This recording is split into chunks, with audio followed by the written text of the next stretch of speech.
खराब आ समाचार छे। मावठું હજુ પણ ગુજરાતનો પીછો નહીં છોડે। એક સાથે ત્રણ હવામાન નિષ્ણાતોની મોટી આગાહી છે કે હજુ પણ 6 દિવસ કમોસમી વરસાદ રહી શકે છે। હવામાન વિભાગની માવઠા અંગે આગાહી। કાંઠા પર 4 દિવસ બાદ પવનનું જોર વધશે। અમદાવાદમાં હળવાથી મધ્યમ વરસાદની આગાહી છે। આવતીકાલથી વરસાદનું જોર વધી શકે છે। આગાહીકાર અંબાલાલ પટેલની પણ મોટી આગાહી છે। અરબ સાગર બાદ બંગાળની ખાડી પણ સક્રિય થશે। સાયક્લોનિક સર્ક્યુલેશન છે તે રચાશે। નવેમ્બરની શરૂઆતે પણ ગુજરાતમાં માવઠું 4 થી 8 નવેમ્બર સુધી હળવો વરસાદ થઈ શકે છે।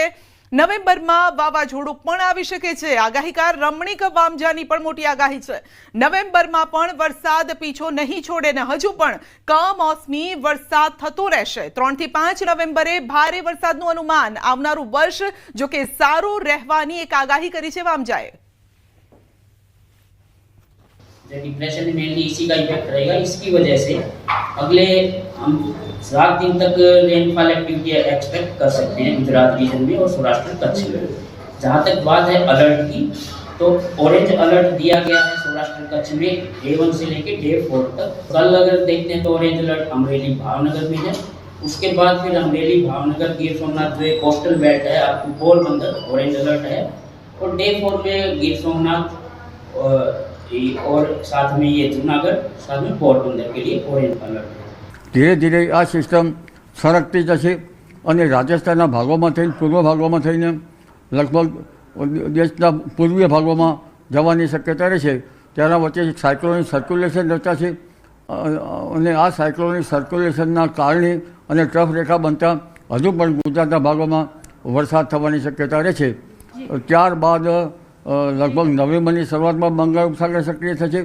પૂર્વીય દેશોમાં ચીન વગેરે દેશોના જે વાવાઝોડાના અવશેષો આવશે ને પાક પાણીને ખેડૂત માટે પાક પાણી નુકસાન થાય તેવું મારું પૂર્વાનુમાન છે। હજી પણ પાછતરા વરસાદ થશે। તારીખ 3/11 થી 5/11માં પણ વરસાદના સંજોગ છે। હવામાનમાં પલટો આવશે। તારીખ 11/11 થી 13 તારીખે માવઠારૂપી વરસાદ થશે તેવું મારું પૂર્વ અનુમાન છે। ને ખેડૂત માટે ખાસ સાચવજો। ભેજ આવવાથી આવતું વર્ષ અતિવૃષ્ટિ થશે અને સારામાં સારું વર્ષ જશે। મગફળી ખેડૂત સારો માલ સાચવજો કારણ કે એપ્રિલ મે મહિનાની અંદર ભાવતાલ આવશે।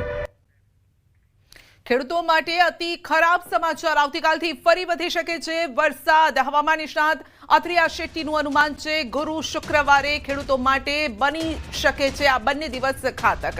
સૌરાષ્ટ્ર દક્ષિણ ગુજરાતમાં ખેડૂતો પર મોટો ખતરો છે। 48 કલાકમાં 8 ઇંચ વરસાદની સંભાવના છે। ગીર સોમનાથ પોરબંદર પર ઘાત છે। જૂનાગઢ રાજકોટ અમરેલી પર પણ ઘાત છે। ભાવનગર બોટાદ સુરત ભરૂચ પર ઘાત। અમદાવાદ ગાંધીનગર પર પણ ઘાત છે। સુરેન્દ્રનગર આણંદમાં પણ જોખમ છે। ખેડા વડોદરામાં પણ ખતરો। ભારેથી અત્યંત ભારે વરસાદની આશંકા। તો 45 થી 55 કિલોમીટરની ઝડપે ફૂંકાઈ શકે છે પવન। ઉત્તર મધ્ય ગુજરાતમાં મધ્યમથી ભારે વરસાદની સંભાવના।